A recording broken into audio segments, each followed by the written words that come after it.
What's up, Scyushi Squad? We back in some more Trove and doing a long overdue video.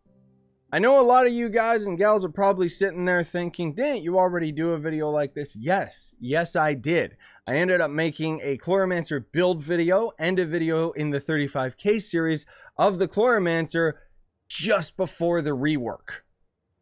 Because that's right, the Chloromancer has a rework. Those of you on console might not know about this. The Chloromancer Rework is only available on both PC and the Nintendo Switch version of Trove. No idea when it's coming to Xbox and PlayStation. It's annoying, okay? It really is. The developers have this habit of being completely in the dark and not actually like telling anybody anything. They don't tell us what they're working on, they don't get hype for anything, and they most definitely never give us a release date. Even though they actually have release dates planned for a lot of these updates, for whatever god-awful reason, they just don't tell us. I don't know why. So Chloromancer Rework is just going to end up hitting when it hits. More than likely, I would assume that they're getting the Bard update ready for Xbox and PlayStation, and they'll just kind of bundle up the Chloromancer Rework with that as well. I find it kind of weird and slightly offensive, the fact that the Nintendo Switch version of the game actually has the Chloromancer Rework, which means that the Chloromancer Rework is ready to go on the other consoles. They just didn't do it for whatever reason. Anyways, I don't mean to make this into a negative video complaining about all this stuff, but you can most definitely end up getting yourselves ready for the Chloromancer Rework if you don't already have it available.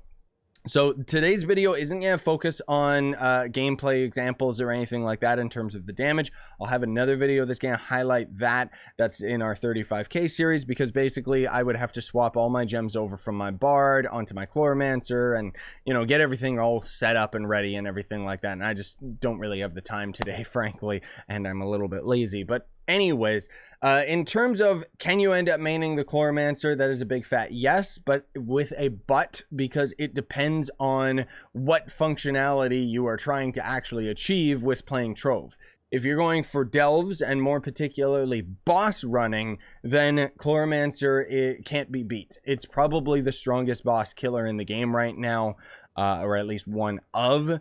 In terms of speed farming, though, I mean, you can handle U10 just because you deal out insane amounts of damage as the Chloromancer now, but generally speaking, you're not going to be turning anybody's heads in terms of your speed farming, which is, you know, the speed at which you get from one dungeon to another, because killing the enemies isn't really the problem. It's most of all the distance traveled, and that's where Chloromancer kind of falls flat on that.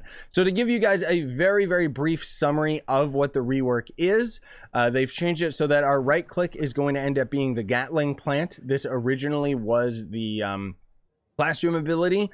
So this is a turret that's going to shoot at a limited amount of enemies before it ends up expunging. And then your number one ability is now going to end up being the spinning lasher, which originally this could only hit like only one lasher would actually do damage to an enemy at a time. But now if you have multiple out, they can actually do like damage on top of each other. So that single-handedly already made this character a lot better. But as you can see, we've got an insane amount of cooldown on our abilities to compensate for this. The exploding plants, I don't think those are even around anymore, frankly speaking. So the classroom ability is going to make it so that when you use your ultimate ability, the Chloromancer heals nearby plants and allies. Not really. Healing is like trash in this game, okay? But basically what's going to happen is when you throw down your plants, they're going to end up being big boy versions of them, and they're going to end up doing way more damage. So that's where you can end up using cooldown emblems and so on and so forth, which we'll get into in a minute. Just before we get into the tutorial, I know it can be annoying to a lot of you guys that have been around for a long time, but if you are new to Trove, I gotta let you know, if you are new, you can use that sign up link that's down in the description, and then anything you end up buying out of the cash shop, I make a percentage of that sale. It's an awesome way you can help me. It's definitely impacted my life very positively, even if, you know, it's only a few bucks here and there, but it definitely does end up helping out. Maybe it buys me a coffee, right? It honestly depends how much you guys are spending on the game. Either way, it's a cool thing, and thanks GameAgo for the opportunity. Now, anyways, the build itself, I mean, honestly, it's going to be kind of the same as the Ice Sage. So what you're looking for on your gear, ignore the gear that I have right now, okay? But you're going to be going for crit hit, crit damage, and attack speed as your top priorities. You don't want to have movement speed just because you know, again, that's going to end up influencing the total amount of damage that you can end up doing, because movement speed would have to be swapped out with either attack speed or crit damage on your stats, which... you can have energy regen on your weapon or on your ring if you would rather. It's entirely up to you. Otherwise, the ring can just be crit hit, magic damage. It doesn't really matter. The banner you're going to be going for is just anything that has light value to it. But, I mean, if you have the perma torches or the torches from leviathans, those are going to end up being some of the best light in the game.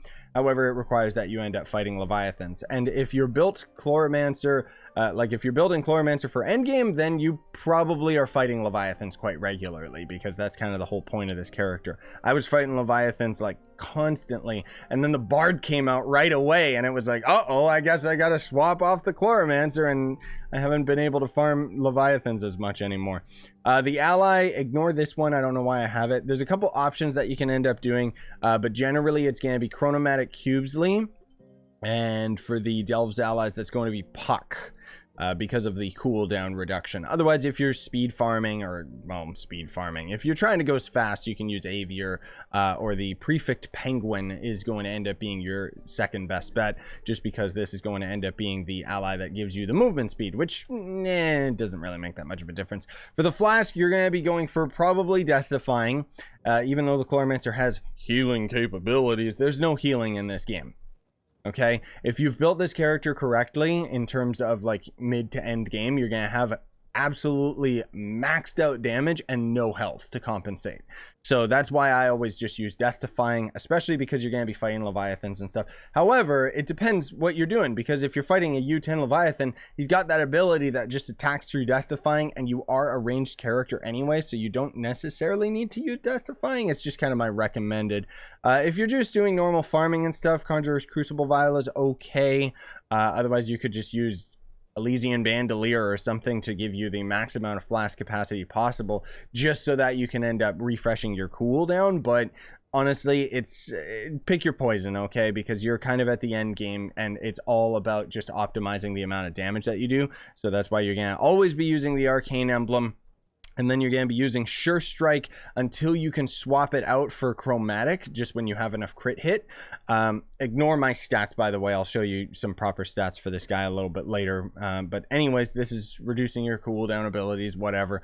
You could use Unyielding if you want more survivability, but I mean, what's the point? And you could also use Trailblazing if you have this as your only main character and you're trying to actually like farm decent dungeons and stuff, because otherwise you're basically going to be spamming your pots so that you can end up spamming your plants like all over the place.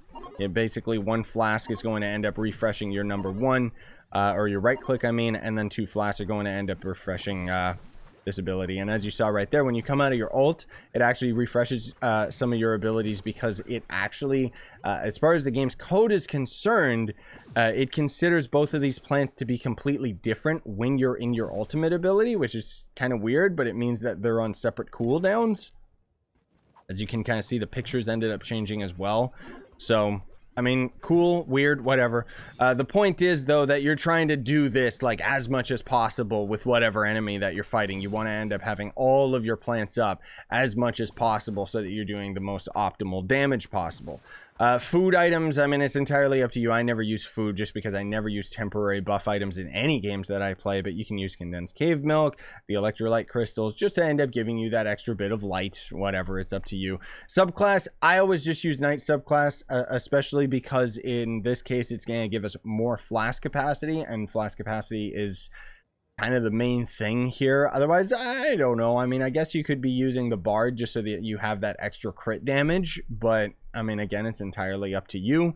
Then there's going to end up being Candy Barb can end up giving you attack speed. Lunacy can end up making you go big mode, but it doesn't matter as much because you know, because of the heavy reliance on your plants rather than your own capabilities. I know that doesn't make sense, but it's like a lot of characters will end up using their base damage or something where they get up close and personal, which I guess Chloromancer still does get up close and personal, so never mind. Now, let me actually swap over to the Bard so I can show you guys the proper stats that you're going to be going for, because my Bard currently has all of my magic gems. Okay, so just ignore everything that you're seeing right here in terms of the Bard itself. Now, as far as gems are concerned, I've already got a guide that goes into way more detail about the gems, but I'm assuming that you guys know what we're talking about here. When I mention pearls on a gem, you should know what I mean. So a pearl is going to basically be these little things right up there, and you can see we've got 3 pearls onto light. So I'm going to give you different ratios for the gems, and it's just kind of a general knowledge acceptance, right? So anyways, for the cosmic gem, you're going to probably be going for Berserk Battler. It's probably going to end up being the best in terms of an offensive gem's capability, just because as you do damage to enemies, you're going to end up giving yourself more attack speed and more light, which technically means that you'll probably end up hitting max attack speed, which is 300%. And then, I don't know, any extra that you have, you could kind of iron it out, and I don't know, it doesn't really matter that much. But basically for the cosmic gems, the hard part is trying to get all of your cosmic gems to have 3 pearls into light, and then your extra stats are going to be magic damage and crit damage, and that's it across the board. That's the cosmic gems. Super duper easy. For empower gems, I always like to use Cubic Curtain just because, you know, it's a really good one. Pyro Disc is good for speed farming, maybe not necessarily in terms of offensive. For Chloromancer, I guess you would probably want to use Explosive Epilogue, right? Because if Explosive Epilogue ends up, it triggers randomly, but what it basically does is killing enemies causes them to explode. So it can end up being really, really powerful to chain that together, like, especially just having a ranged character. As far as I know, it only works on ranged characters, though, right? Or did they change that? Killing enemies causes... it doesn't say anything about it being ranged. Maybe they ended up changing it. I just remember, maybe I'm wrong in general, but I remember the longest time ago that it was only on ranged characters. Either way, it'll work on Chloromancer, but whatever, it's up to you. Empowered gems, you can't really pick as much, right? But anyways, what you're going to, and then of course your class gem ability, what you're going to be going for the empowered gems is just all 3 of them can basically be the exact same, where there's 2 pearls into magic damage, 1 pearl crit damage, and no pearls into crit hit, and that's going to be across the board all of the empowered gems that you want.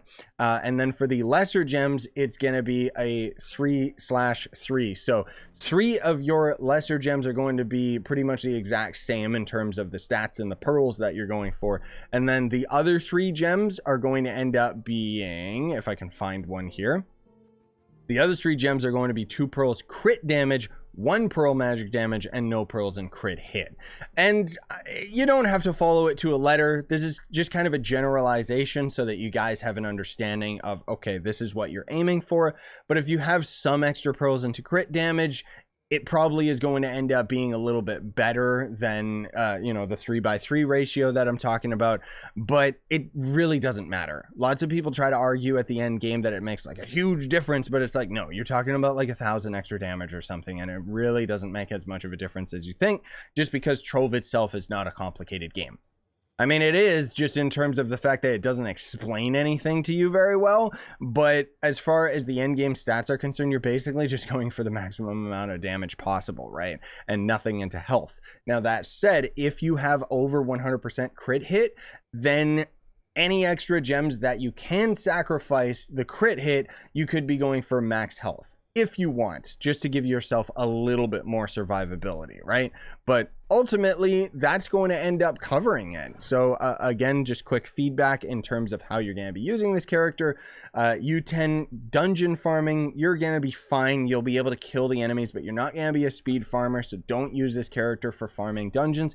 You're using the Chloromancer for delves, just because of the amount of damage that you do. You can kind of get through the delve floors an okay degree.